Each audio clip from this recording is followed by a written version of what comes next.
let's move on to less combustible coaches, perhaps. We're in France now, and Roberto De Zerbi really blew a fuse last weekend. I mean, we're worried about the star quality dripping out of Ligue with post-Mbappe, post-Neymar, post-Messi. Maybe it's doing a Premier League. Maybe it's going upstairs to the coaches now. Now, Roberto De Zerbi, of course, Marseille wanted to make a big impression, having lost heavily at home in the Classique against Paris Saint-Germain, facing Auxerre, promoted Auxerre, improving, but still promoted Auxerre last Friday night. They have a terrible, terrible first half. At the end of it, De Zerbi absolutely loses his shit, says, if I'm the problem, I'll walk away without a penny. How can you not be inspired by the velodrome, etc., etc.? I mean, there was always going to be these sort of moments with De Zerbi and Marseille, weren't there? Always. It was just a case of when, not if. The people, the local newspapers probably had this in drafts already because the first blow up. We saw when they compiled this squad over the summer, and De Zerbi was the one in charge of it. You're kind of like, right, okay, what's the sweepstake on when this actually does implode? And it hasn't fully imploded yet, but when a team needs an international break, my word, they really need this international break to come just so things can cool off. And just the different intangibles around of it. I was looking at he's blow up with Balerdi as well. He's obviously been under quite a lot of criticism, I think. An enormous error in the Classique. Yeah, exactly. Yeah. And I mean, he's been under criticism and he's error-ridden. And the fact that he's seen as one of your cornerstone players is deeply concerning, I think. And there's still a few players there for me that I know they did quite a big overhaul in the summer. There's still 3 or 4 players there at the club. I'm wondering why they're still kind of pillars there. I mean, where did you stand on De Zerbi taking the job in the first place, Nicky? Because, of course, we've heard about him saying to the players, oh, well, I could have gone here, I could have gone there, but I chose the velodrome because it inspires me, etc., etc. I mean, this was always destined to have enormous high points and enormous low points. Where is the logical end point, both for De Zerbi and for Marseille, do you think? And in fact, where does it leave him career-wise if he doesn't get everything and Marseille don't get everything that they want from this partnership? I suppose the logical end point from day one has been not too far in the distance, dramatic and a hot-tempered separation. When you look at the club and the manager, both of them have tended not to stand still. A manager who's moved through a lot of clubs and a club that's moved through a lot of managers, it's not a recipe that screams out long-term stability. I think one of the things that's actually quite fascinating to me in this marriage, or whatever you want to call it, short-term marriage, is specifically that it's the first time I can think of recently that De Zerbi's really walked into that sort of intense atmosphere at a club, because Sassuolo was where really he makes his name. Sassuolo is a club that has a tiny natural fan base that some would call artificial, the way it's built itself up on the basis of having the money from Mbappe come in and allow them to build rapidly up to being a competitive team. So you haven't got a huge fan pressure. Shakhtar, where he does well, aren't even playing near their fan base, so the fan pressure isn't there. And Brighton is Brighton. Lovely Brighton. Yeah, lovely Brighton. Yeah. I live in Brighton, so I'm saying that with all the warmth, but it's not a hot-tempered football environment compared to lots of other places. Marseille is a whole different animal, and he's said himself, as you've just referenced, that he wanted the velodrome, but it is very different to where he's been, and we are certainly seeing in, I think, the way he's reacting to the situation, how those pressures have an impact. Oh, and it's interesting because, of course, I guess we look at it from an English perspective and we go, oh, this is De Zerbi, blowing a gasket, threatening to quit, all that sort of stuff. He didn't actually really go quite as far as threatening to quit. He just left the idea hanging in the air, which I think is a little bit different.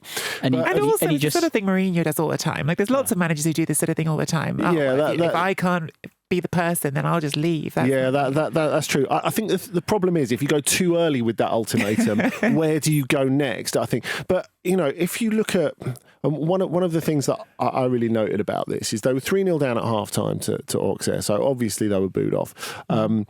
What they do in France is players get interviewed as they go off the pitch at half time, which is an interesting little twist. You get that in Spain, but in France there's real intensity to it, especially in a game like this. And Quentin Merlin, the left back, he was interviewed when he came off, and he said that first half was a disgrace. That was not worthy of this club. We have to have the guts to be able to play at the Velodrome. So. And he got substituted immediately afterwards, not for saying that, but because he'd had a terrible first half. Now, I think if you put it in that sort of perspective, De Zerbi's not actually saying anything different to everyone else. It's just the fact that he's the coach in the press conference. The words can be heard a bit louder at the back. I think it makes a difference. But I guess this is it for him, isn't it? Having to cope with the fact that each loss at Marseille, even if they're not a genuine title contender, and there's been a lot of talk about are they a genuine title contender by people in France who really should know better this season. But he is in a rebuild, David, and I guess it's like a lot of projects, but for different reasons in Europe. So if you look at the outside pressure with Chelsea and Juventus, to do a complete rebuild when the environment is not rational is super hard. It's magnified. You need to have that rebuild and restructure, but you also still need to win games. It doesn't mean that you can just, and I just think of Igor Tudor when he said that, 1 year at Marseille is like 2 or 3 at another club. Yeah. And that really, they should have that printed on the Velodrome, basically, because that just rings so true. For a player, for a manager as well. It is just such a heated environment. I was reading as well about, which is interesting as well, about Brassell as well, Lilian Brassell, and he's taken on Léon Marchand, who obviously had a fantastic French Olympian who had a brilliant summer at the Olympics as a swimmer. He's taken on his mental coach as well to deal with things at Marseille, because it is that heated and at times toxic as well. Yeah, we use the word intensity a lot in football, but it only really takes meaning at a place like Marseille, doesn't it? To have the clarity to sort of deal with that week on week is something else. I guess the other thing we have to ask, has De Zerbi hitched his wagon to the right players? I think that's a question that's got to be asked as well, because they have backed him heavily in the transfer market. The biggest purchase, of course, was Mason Greenwood. Well, we know about all the baggage that comes with him, but he'd been excellent in the opening weeks of the season. He had a terrible game in Le Classique. De Zerbi was really annoyed with him, dragged him off at half-time, wasn't impressed with his commitment off the ball as well, and spent all of the next week showing him videos of Vinicius Junior and saying, look, flair players actually can do stuff off the ball as well. He's not chosen, and obviously he had limited options after he left Manchester United, but Greenwood has not chosen an easy place to reintroduce himself to big club European football, has he? No, on the face of it, you might look at Liga. It's not the Premier League. It's not the. It's somewhere where you can operate outside of the glare. But like you say, Marseille is that club. We've just been discussing that is under a magnifying glass. Can you know what it's like until you go? No, I don't think you can. No, I don't think you can. I think it can be sold a particular way. By the way, you're in Marseille. It's not Paris. Okay, you can operate here, out of the limelight, but you can't. It's such an intense environment, and as much as you've said there, he's been hauled off. He's been criticised about his lack of off the ball work. I see parallels to what I saw at Getafe, in that he did have those games where he looked a bit kind of marooned, and he looked a bit he wasn't keen on the off the ball work, but at the same time, a lot of the time, he ends up being the best player in the team because he's the one who has that intent, who's willing to try and make things happen. So he will lose the ball a little bit more. He will get intercepted. He will, dribble, run direction. He's an important player for them going forward. If they are to kick on and if they are to improve, then I think he's going to be a big part of that for them. As will Jorge Sampaoli, former Marseille coach, who has come back to Ligue for Rennes. Rennes having a very difficult start to the season. Of course, they have spent a lot of money over the last couple of years. And now here they are, a point above the relegation places. Julien Stéphan has been fired again. as coach. They lost 2-0 to Toulouse last weekend.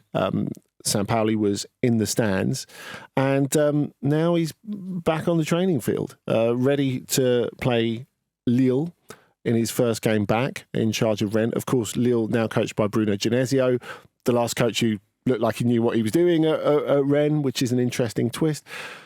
Sampaoli is an interesting choice to drop into a struggling team mid-season, no, Nicky? Yeah, it feels like a dreamer's choice. Should we put it that way? It feels like the choice of wanting to believe in unicorns and rainbows rather than the choice of cold hard pragmatism. He's an extraordinary coach who's coached some huge jobs all over the world. Who's been phenomenally successful with.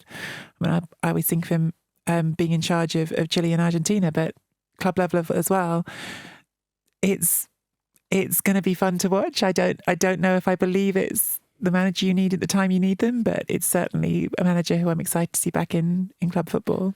There's going to be a lot of onboarding there. I think what he puts across, and this is what you following on from what you've said about coming into mid-season.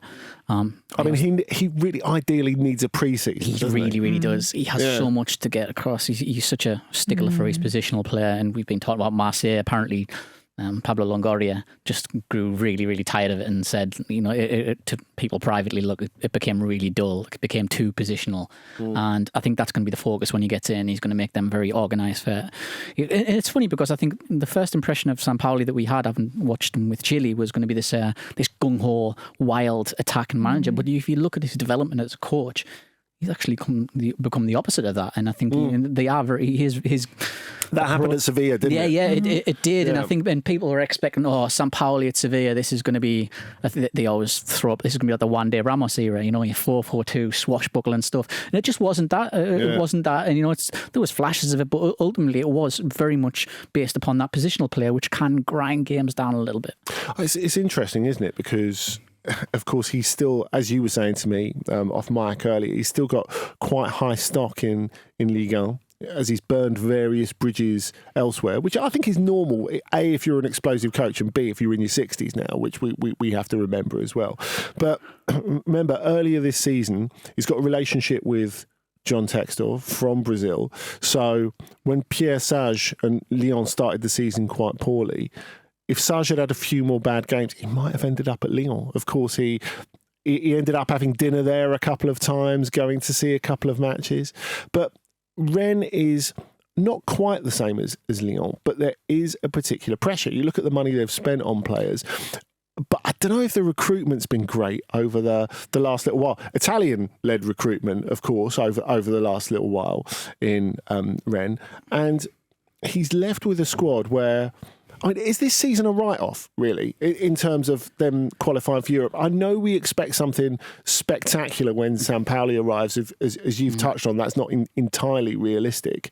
But this is a lot of work for him. It's a lot of work, but I'm always very reluctant at this stage of the season to write somebody or write a team or a player or anybody completely off. I think there's still so much football to play. Yeah. But I think the thing that we sometimes forget with Rennes is that, like you say, they have spent a lot of money, and just because they sell players and they get a lot of money for some of their players as well, they don't just sit on that money. They reinvest it. They buy players. And, they do. And I think there's a bit of pressure there as well, and we've gone over this before. There's a pressure on them to those players who do come in to continue the production line, continue the ethos at the club. Oh, hey, we're going to need you to really turn up in the next year and a half because, hey, we want to sell you for 60, 70 million to the Premier League. We want to sell you for, to this club.